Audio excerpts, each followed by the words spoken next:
Tu as peut-être répété cette phrase « Est-ce que je devrais aller déposer plainte ?» Et à chaque fois, quelque chose t'en empêche. La peur, le doute, la honte, lui, ou juste de ne pas savoir ce qui t'attend. Parce qu'en fait, personne ne t'explique concrètement ce qui t'attend lorsque tu déposes plainte pour violence conjugale. On ne t'explique pas ce que tu vas ressentir, ce qui va se passer, comment ça va se passer. Eh bien moi, aujourd'hui, je vais te l'expliquer, étape par étape. Tu sauras tout ce qui va t'attendre, tout ce que tu vas vivre ou ressentir. Cette vidéo, elle n'est pas là pour te forcer à faire quoi que ce soit. Cette vidéo, elle est simplement là pour t'expliquer ce qui s'y passe, comment ça se déroule, ce que tu ressens. Cette vidéo, elle est là pour que tu aies le choix, que tu sois informé. Parce que la connaissance, c'est déjà une liberté.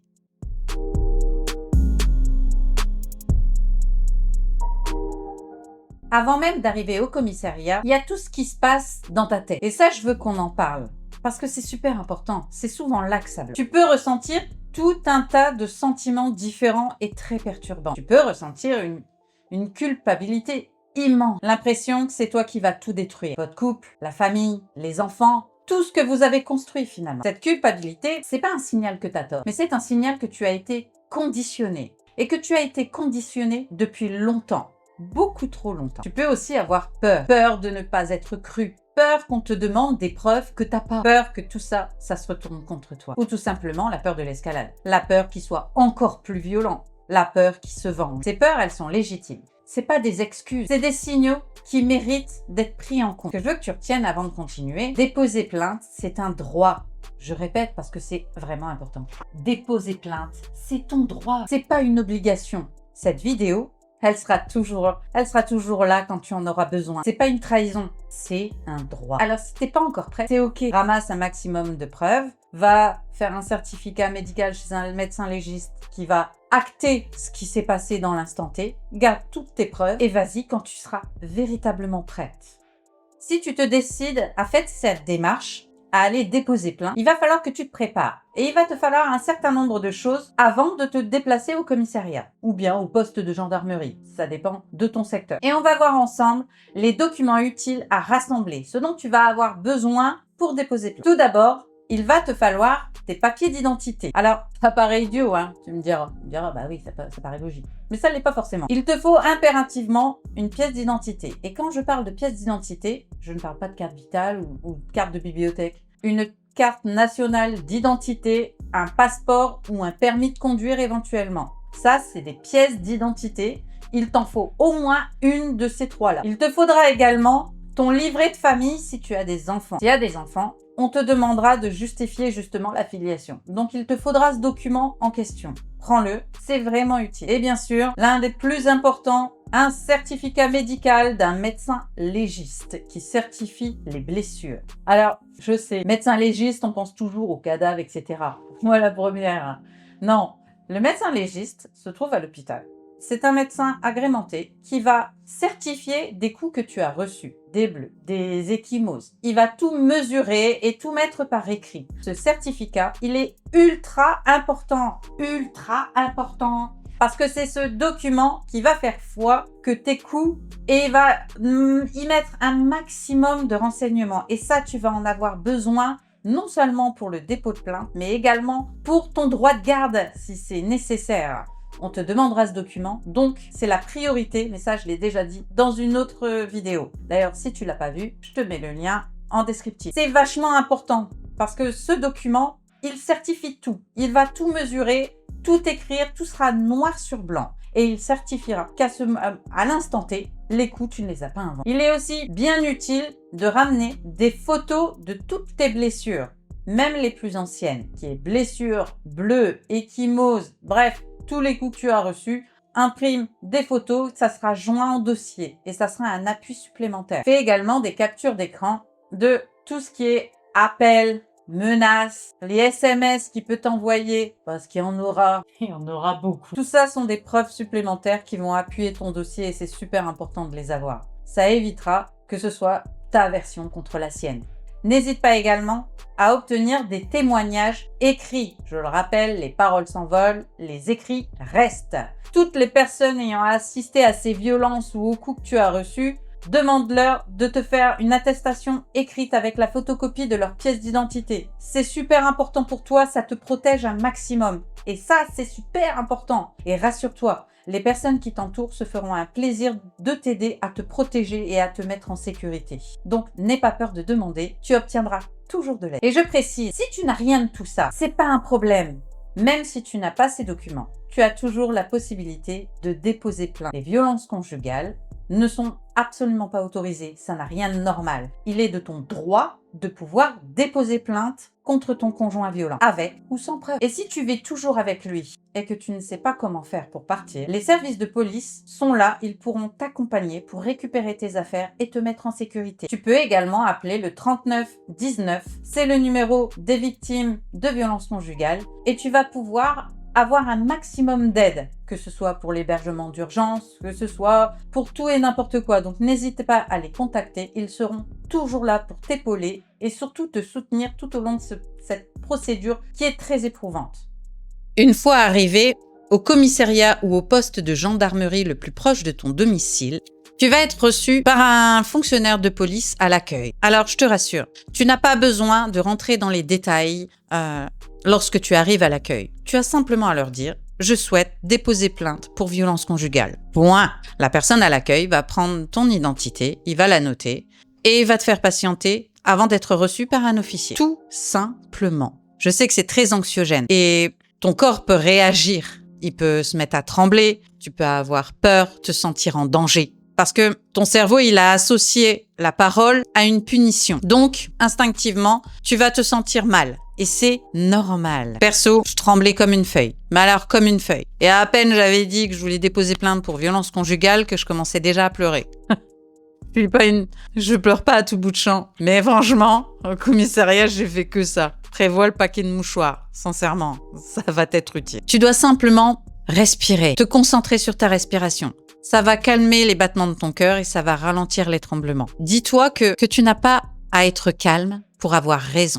Tu n'as pas besoin de sourire pour être prise au sérieux. Déposer plainte pour violence conjugale, c'est ton droit. Ton droit. Ensuite, on va te conduire dans une pièce, dans un bureau, et tu seras reçu par un officier. Idéalement, qui aura été formé aux violences conjugales. Mais ça, c'est idéalement. Il sera là pour recueillir ton témoignage. Il va te demander de raconter les faits. Alors, tu prends ton temps, t'es pas obligé d'être chronologique, il le fera lui-même. On va juste te demander de raconter ce qui s'est passé. Sois le plus précise possible. Si tu le peux, sois précise. Plus ça sera précis et détaillé, plus ça figurera sur justement le dépôt de plainte. Tu dis simplement ce dont tu te souviens. N'essaie pas de broder, d'enjoliver, ça ne sert à rien.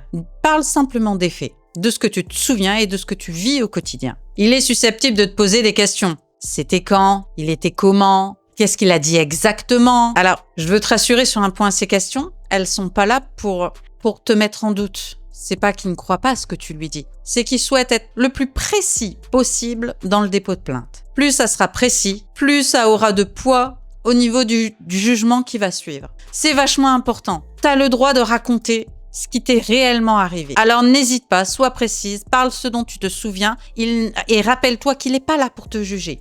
Il est là pour t'écouter, t'accompagner et raconter ce qui t'arrive. Et je veux que tu saches également que tu as le droit de te faire accompagner. Tu as le droit d'être accompagné par un avocat ou une association. Il y en existe des tas et ils peuvent t'accompagner pendant cette étape assez compliquée. Tu peux également demander à ce que ta plainte soit prise par une femme officier. Si tu te sens plus à l'aise avec une femme, n'hésite pas à faire appel. Tu en as le droit. Et il y aura toujours un officier féminin qui sera sur place pour prendre ta plainte. Si tu ne parles pas bien le français, tu peux également te faire accompagner d'un interprète. Le but est que tu puisses raconter précisément ce qu'il t'est arrivé et que tu sois le plus précis possible. Alors, si ton français est aléatoire ou de petit niveau, n'hésite pas à en faire la demande. Tu peux être accompagné d'un traducteur. Et surtout, tu as le droit de demander à faire des pauses. Tu n'es pas obligé de raconter ton calvaire d'une seule traite. Tu peux faire une pause, respirer, boire un café et reprendre.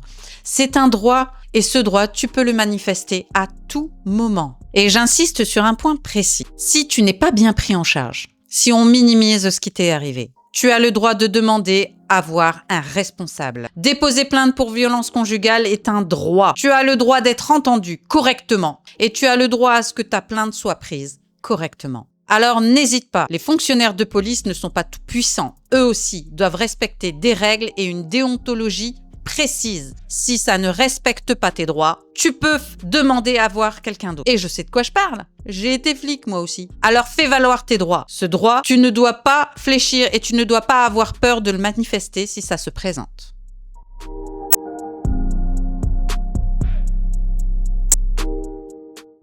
Voilà, t'as déposé plainte. Tu sors du commissariat et tu dis ça y est, c'est fini. Ben non, c'est que le début. Il peut se passer tout un tas de choses ensuite et il est important que tu en sois avisé avant toute chose. Parce que ça, c'est des choses auxquelles on ne s'attend pas forcément. Et c'est important de les dire. Mon but est que tu saches de A à Z ce qui va se passer et ce qui est susceptible d'en découler. Tout d'abord, le pire, celui qui est émotionnellement difficile à avaler, le classement sans suite. Et il faut que je sois honnête avec toi. Le classement sans suite, c'est une possibilité. Ça ne veut pas dire que tu as menti. Ça ne veut pas dire que ce que tu as vécu n'était pas grave. Ça peut simplement vouloir dire que les preuves, elles étaient insuffisantes. Du moins insuffisantes pour le pénal. Pardon. Si ça arrive, tu peux faire appel. Tu peux faire appel avec une association ou ton avocat, tout simplement. Mais garde en tête que c'est une possibilité. Il est possible que ton dossier ne soit pas suffisamment solide et qu'il n'y ait pas possibilité d'aller au pénal. Et dans ce cas, effectivement, ton dossier sera classé sans suite. Mais c'est quand même important de le faire parce que tu auras raconté ce qui s'est passé. Tu auras rendu la chose réelle. Et c'est ton droit. Voilà pourquoi il est important d'amener un dossier super complet. Mais si ça n'est pas le cas, c'est pas grave. Tu auras fait parler ta propre voix. Tu auras raconté ta propre histoire. Et ça, crois-moi, ça n'a pas de prix.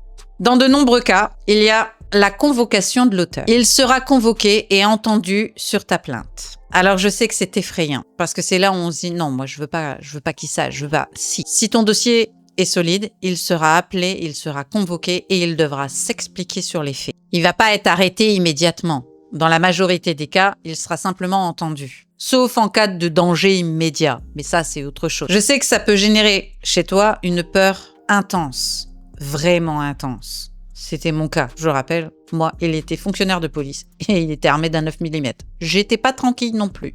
Tu peux demander une ordonnance d'éloignement. Cette ordonnance de protection, elle l'empêche de t'approcher ou de te contacter.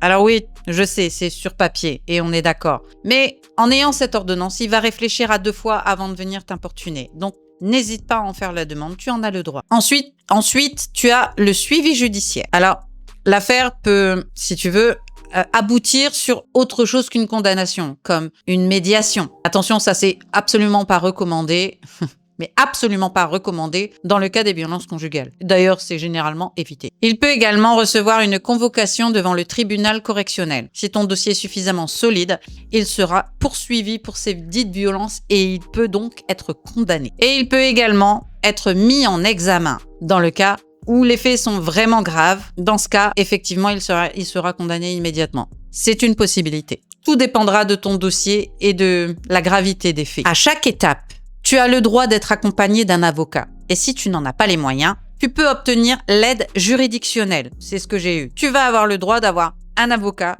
qui sera payé par l'État. Donc ça te coûtera rien, mais qui sera là pour te défendre tout au long de la procédure. Et ça, j'avoue, c'est plutôt cool. Alors, je veux qu'on s'arrête un moment, parce qu'il y a beaucoup de femmes qui me racontent de ce qui se passe après avoir déposé plainte, de ce qu'elles ressentent, de ce qu'elles vivent. Et c'est pas toujours facile. Tu peux ressentir tout un tas de choses différentes et ça peut être vraiment perturbant. Je le rappelle, le dépôt de plainte, c'est pas une fin en soi. C'est le début de quelque chose. Certaines ressentent un soulagement immense et quasi immédiat. À peine sorties du commissariat, qu'elles ont l'impression d'avoir 15 tonnes en moins sur les épaules, qu'elles se sentent plus légères, plus libres, qu'elles se sentent revivre. D'autres, à contrario, ressentent une énorme culpabilité. Une culpabilité très lourde, très pesante. Du genre, j'aurais pas dû, ça va être pire, j'ai fait une grosse connerie. Et d'autres encore, c'est encore plus déroutant. Elles ne ressentent rien. Le vide absolu. Pas de soulagement, pas de peur, pas de colère, rien. C'était mon cas. J'étais comme anesthésiée. Tu vois, comme si j'étais dans l'incapacité de ressentir quoi que ce soit. Et ça, c'est vraiment déroutant parce qu'on s'attend à tout, mais pas à ça. Je me sentais vide en sortant du commissariat. J'étais vide d'énergie, vide de sentiments. J'étais ni en colère, je n'avais pas peur, j'étais pas soulagée, j'avais pas de poids en moins, je ne ressentais rien. Rien du tout. Comme si j'étais en dehors de mon corps, littéralement. Et c'est vraiment perturbant. Tous ces ressentis sont normaux. Parce que pendant des mois ou pendant des années, tu as vécu en mode survie. Et ce mode survie, il s'arrête pas, il s'éteint pas du jour au lendemain. C'est comme une protection. Et tout ce que tu ressens, c'est normal. C'est ton subconscient qui tente de réagir à une nouvelle situation, à de nouvelles informations. Quand tu fais un acte aussi lourd que déposer plainte, ton cerveau, il n'y arrive pas encore à assimiler l'information. C'est un changement qui est trop grand pour lui. Du coup, il sait pas comment gérer. Ce qui explique des fois ces ressentis disproportionnés ou complètement étranges. Je précise que c'est pas un signe que tu as mal fait ou que tu as eu tort de le faire. C'est simplement un signe que tu as été conditionné à réagir comme lui le voulait. Et aujourd'hui, tu es autorisé à réagir comme toi tu le veux. Sauf que tu ne sais pas encore comment le manifester. Alors c'est ton subconscient qui va réagir. Encore une fois, respire profondément. Calme tes respirations et fais ralentir ton cœur doucement. C'est des situations qui sont normales et c'est cet état de stress, ça va passer. C'est perturbant, mais ça va passer. Après une plainte, tu mérites d'avoir un accompagnement, que ce soit juridique, que ce soit humain ou psychologique. Tu peux faire appel à un thérapeute, à une association, à mon coaching ou à un autre coaching. Mais tu mérites d'être accompagné par quelqu'un qui va comprendre ce que tu vis, qui va savoir t'orienter et surtout qui va savoir t'aider à aller de l'avant. C'est pour ça que j'ai mis en place mon propre coaching, le coaching Reconstruction Vela Life. Dans mon coaching, j'ai mis toute mon expérience, tout ce que j'ai vécu. Alors, je ne suis ni thérapeute, je ne suis pas avocate. Je suis simplement une femme comme toi qui est passée par ce que toi tu vis et qui a réussi à s'en sortir. Et aujourd'hui, je mets mon expérience à ton service pour t'aider justement à passer cette étape qui est très effrayante et très perturbante. Je peux t'aider à avancer comme moi je l'ai fait il y a quelques années et surtout te permettre d'enfin te reconstruire comme toi tu l'as décidé et d'être maître de ton propre avenir, de ton propre destin. Alors, si tu as besoin de soutien, n'hésite pas, parle-moi en commentaire, laisse-moi un message, bref, tu as tout en descriptif, tu peux prendre rendez-vous. Je serai là pour t'accompagner si tu en ressens le besoin. Donc n'hésite pas et appelle-moi. Je veux que tu saches que tu as un certain nombre de ressources à ta disposition. Tout d'abord, le premier et le plus important, le 3919. C'est le numéro de Violence Femmes Info. C'est le numéro des victimes de violences conjugales. C'est disponible 24 heures sur 24. C'est gratuit et c'est anonyme. Ils seront là pour t'aider tout au long de ce processus qui est compliqué. Ils ont des aides et ils peuvent mettre à ta disposition tout un tas de structures et de ressources ultra utiles et qui te seront absolument nécessaires. Tu as également le 17, le numéro de la police nationale. Ils sont là également pour ta sécurité, pour te protéger. Si tu es en danger, appelle la police. Appelle la police. Ils sont là pour assurer ta protection et ta sécurité. Profites-en. Tu as également l'aide juridictionnelle. Si tu n'as pas les moyens de payer un avocat, cette aide existe, elle est là pour toi. Tu peux avoir une aide partielle ou complète de tous tes frais juridiques. Donc, fais-en la demande, va au tribunal dont tu dépends et ils t'aideront à obtenir cette aide. Perso, c'est ce que j'ai fait et à l'époque, j'ai eu une aide complète. Tous mes frais d'avocat avaient été pris en charge. Je n'ai pas déboursé 1 euro et crois-moi, dans ces cas-là, c'est un vrai plus, alors ne t'en prive pas. Ça a été créé pour toi. Tu peux également demander une ordonnance de protection. Si tu es en danger immédiat, tu as cette possibilité de demander cette ordonnance. Elle sera là pour te protéger et pour garantir ta sécurité. Elle est à demander au juge des affaires familiales. Et tu peux même en faire la demande, même sans dépôt de plainte. Et il y a les associations, comme CEDIF par exemple. Il y en a partout. Regarde, fais une recherche, tu verras, il existe des tas d'associations qui seront là pour t'aider, que ce soit comme soutien psychologique, juridique, des soutiens d'hébergement d'urgence, bref, c'est un puits sans fond d'aide et de ressources. Fais appel aux associations. Elles sont là pour t'aider, pour t'accompagner et surtout pour t'aider à t'en sortir et à te mettre en sécurité. Donc, n'hésite pas et contacte l'association de ton choix, il en existe partout sur le territoire. Absolument partout. Alors fonce.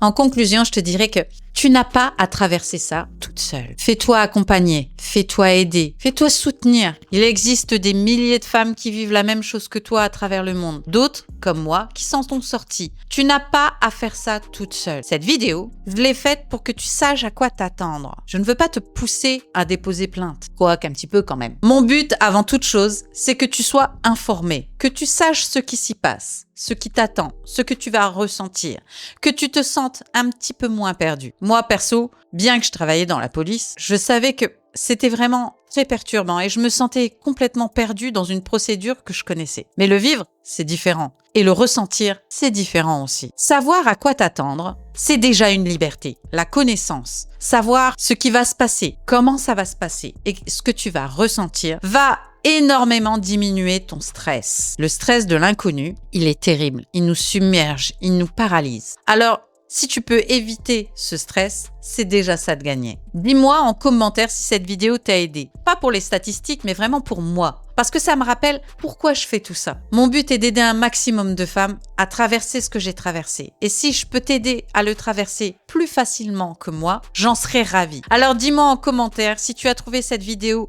utile. Et n'hésite pas à la partager parmi tes contacts. Sans le savoir, tu peux aider une femme qui souffre en silence. Et ça, c'est plutôt cool. Si ça n'est pas encore fait, je t'invite à t'abonner à la chaîne. Je le rappelle, pour toi, c'est gratuit, mais pour moi, c'est super important. Et n'hésite pas à la partager parmi tes contacts, car plus tu partageras, et plus on pourra se faire une communauté plutôt cool et s'entraider entre nous. Et ça, c'est vraiment bien. N'hésite pas également à nous rejoindre sur Instagram. J'y suis tous les jours et tu y trouveras du conseil, des mindsets, bref, tout ce dont tu vas avoir besoin tout au long de ta reconstruction. Alors rejoins-nous et partage un max. Et n'oublie pas, tu ne survis pas, tu renais. Et quant à moi, eh bien ma foi, je te dis à très bientôt dans une prochaine vidéo. Bye!